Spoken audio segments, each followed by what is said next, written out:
भोजपुरिया समाज के प्रणाम आदाब। रउआ देख रहल बानी नारायणी न्यूज। रउआ साथे हम बानी संदीप त्रिपाठी। वीआईपी से साहेबगंज विधानसभा क्षेत्र खातिर तैयारी कर रहल इंजीनियर राजेश सहनी पर जानलेवा हमला कइल गइल। हालांकि एह हमला में उ बाल बच गइलन।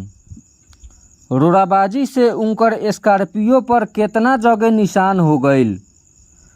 उ बुधवार के रात पारू इलाका से घूम के घरे बैद्यनाथपुर वापस लौटत रहस, तबे चक देवरिया का लगे पत्थरबाजी शुरू हो गइल। उ घटना के बारे में एसडीपीओ सरैया कुमार चंदन के जानकारी दिहलन। आज गुरुवार के देवरिया थाना में आवेदन दिहलन। पुलिस घटना के छानबीन शुरू कर दिहल ह।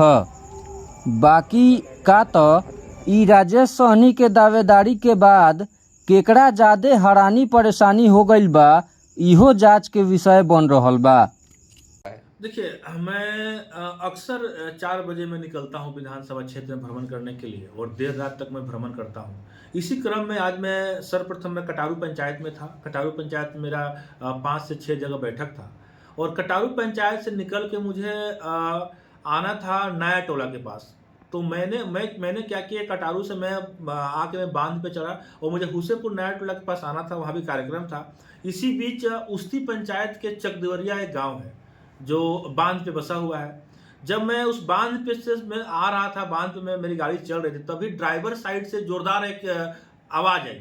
हम लोग समझ नहीं पाए कि आवाज़ किस तरह का है। जब तक हम लोग कुछ समझ पाते तब तक मेरे साइड से, जहाँ मैं बैठता हूँ उस साइड से ताबड़तोड़ पत्थर चलने लगा।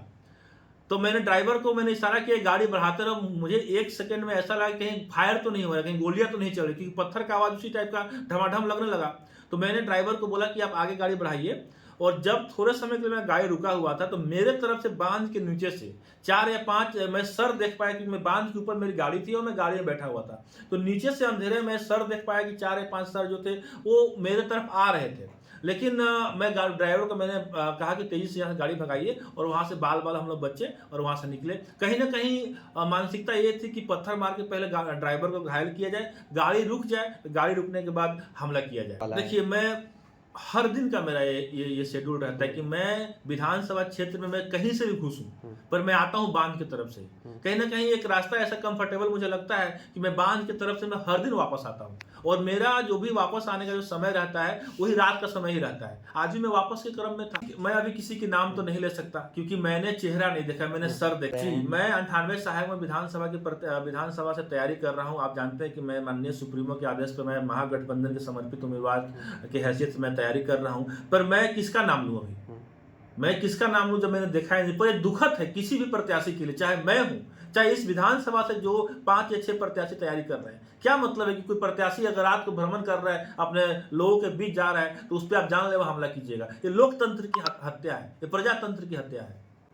क्या मतलब इस घटना के बारे में सूचना आपने किसी को दिया है? मैं उस टाइम में थोड़ा सा होता है कि आदमी इस तरह घटना लगातार जब घटना घटी है तो मैं सर्वप्रथम फोन मैंने साहेबगंज थाना को ही लगाया। अच्छा। मैं ये भूल गया था कि वो क्षेत्र जो देवरिया थाना में पड़ता है, क्योंकि साहेबगंज थाना में मेरा घर है, अक्सर उनसे मेरी बात होती है। सर्वप्रथम मैंने साहेबगंज थाना के जो थाना अध्यक्ष जी थे उनको मैंने फोन किया, उन्हें सूचना दिया। उसके बाद डीएसपी साहब को मैंने, सरैया डीएसपी साहब चंदन सर को मैंने फोन किया, उनको मैंने सूचना दिया।